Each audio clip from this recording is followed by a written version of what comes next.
North Macedonia is a country of wild contrasts. You'll see a towering statue of a warrior beside a flashy ancient Greece-style building, and just steps away, an old woman selling herbs on a plastic sheet. It's a place where beauty and hardship collide. One moment you're in awe of grand architecture, the next you're confronted by poverty.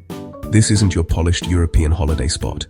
It's raw, unfiltered, and still figuring itself out. Is it a grand empire, a modern nation, or a humble Balkan country?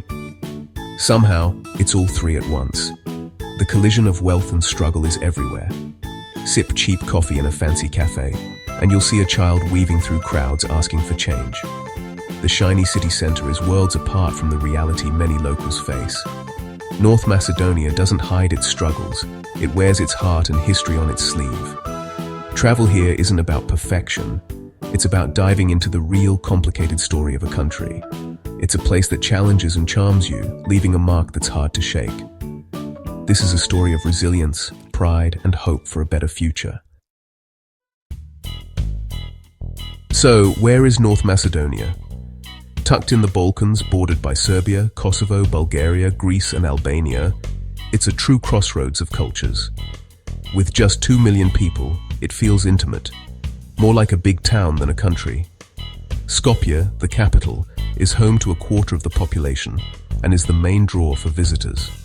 Lake Ohrid, in the southwest, is a postcard-perfect ancient lake that's just as stunning in real life. The country's location means it's a blend of Slavic, Ottoman, and Mediterranean influences. Walk one street and you're in Istanbul. Turn a corner and you're in Vienna. North Macedonia's history is complex. It only became independent in 1991 after Yugoslavia's breakup. But don't let that intimidate you. It just means every street and building has a story. The country is still carving out its identity, and visiting feels like getting a front-row seat to history. It's a place where every face and every corner is part of a bigger, fascinating narrative, and that's what makes it so unique. Skopje is literally split in two by the Vardar River, a cultural dividing line. On one side, you have the modern city center grand squares, government buildings, and a massive statue of Alexander the Great. Cross a bridge, and you're in the old bazaar, a maze of cobblestone streets, mosques and tea houses, a living remnant of Ottoman times. The contrast is staggering. Modern buzz on one side, timeless tradition on the other. On the European side, it's all trendy cafes and newness. On the Ottoman side, time slows down with the call to prayer and coppersmiths at work. Skopje's duality is its charm. You can experience two worlds in one day. The stone bridge connects these halves, symbolizing the city's blend of cultures and histories. Walking across it feels like stepping between eras. Skopje doesn't make you choose. It offers both, side by side. It's an experience you won't forget. Let's talk about Skopje's statues. Hundreds of them, everywhere you look. The city's Skopje 2014 project turned the center into a fantasy land of bronze heroes, saints, and national icons. It's not just statues. There are grand neoclassical buildings, domes, columns, and even more statues on the roofs. At night, the city glows, looking like a forgotten kingdom with a fresh coat of paint. And then there are the ships, giant, pirate-style restaurants moored in the shallow Vardar River. It's bizarre, playful, and totally unique. Some locals love the spectacle, others think it's over the top. As a visitor, you're left amazed by the ambition and creativity. Skopje's style is bold, a little crazy, and never boring. The city doesn't take itself too seriously, even when it's trying to look grand. Whether you find it beautiful or bonkers, it's unforgettable. The cityscape is a conversation starter, and that's part of the fun. Skopje is a national story told in concrete and bronze. Navigating Skopje is part of the adventure. No metro, just buses, taxis, and your own 2 feet. Walking is the best way to explore, especially the city center and old bazaar. You'll stumble on quirky sights, like London-style red double-decker buses and endless statues. Taxis are cheap, Just make sure they're official and use the meter. But what really stands out are the people.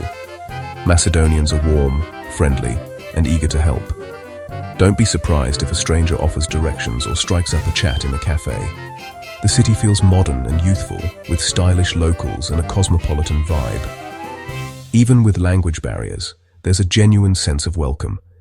It's these little interactions that make your trip memorable. Skopje buzzes with youthful energy. Cafes are packed, parks are lively, and students are everywhere. The city feels modern and dynamic, not stuck in the past. But talk to young people, and you'll hear about limited job opportunities and dreams of moving abroad. Many study hard, hoping for a future in Germany or Switzerland, a classic brain drain. They love their country, but need more opportunities. If you're enjoying this journey, hit like, comment and share. Your support keeps these adventures going. Outside Skopje, the contrast is stark. Smaller towns feel left behind with fewer resources and older populations. The capital gets the glitz, while rural areas struggle to keep up. It's another example of the country's contrasts: modern ambition in the city, economic challenges elsewhere. North Macedonia is pouring money into its capital, but the rest of the country is still catching up. The story is bittersweet, but it's real. You can't ignore the poverty in North Macedonia. It's visible, especially in Skopje's main square and old bazaar. Beggars, often elderly or with children, are a constant presence reminding you of the country's economic struggles. Informal street vendors sell everything from chestnuts to homemade pickles, scraping by on the margins. The city feels safe, but the informal economy is everywhere tolerated by necessity. Skopje's public spaces are chaotic and unregulated compared to other European cities. The hardship is confronting, but it's part of the city's raw reality. You marvel at the ambition, but can't ignore the human cost of inequality. This mix of pride and pain is what makes North Macedonia so memorable. Here's the upside. North Macedonia is incredibly affordable. For visitors, the cost of living is shockingly low: meals for a few euros, coffee for one, and cheap accommodation. You can enjoy a luxurious experience on a backpacker's budget. Hostels are under 10 euros, and a nice Airbnb in the city center is a steal. The low prices mean you can say yes to more: extra meals, taxis, or an extra night in town. It's a stress-free way to travel. That's why expats and digital nomads are starting to flock here. But remember, the affordability reflects local economic struggles. Spend your money at local businesses, tip well, and know your tourist dollars matter. Enjoy the bargains, but travel with awareness. Skopje isn't the whole story. Ask anyone, and they'll tell you to visit Ohrid. Lake Ohrid in the southwest is one of Europe's oldest and deepest lakes, crystal clear and surrounded by rolling hills. The town of Ohrid is a UNESCO World Heritage Site, famous for its old houses, winding streets, and stunning lake views.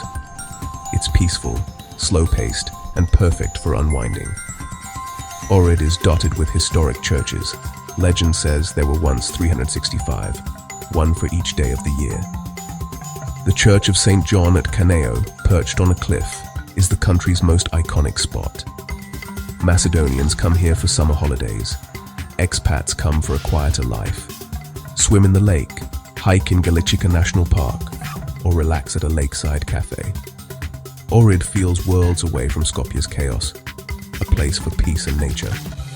The contrast between Skopje and Ohrid sums up North Macedonia's ambitious city, timeless countryside.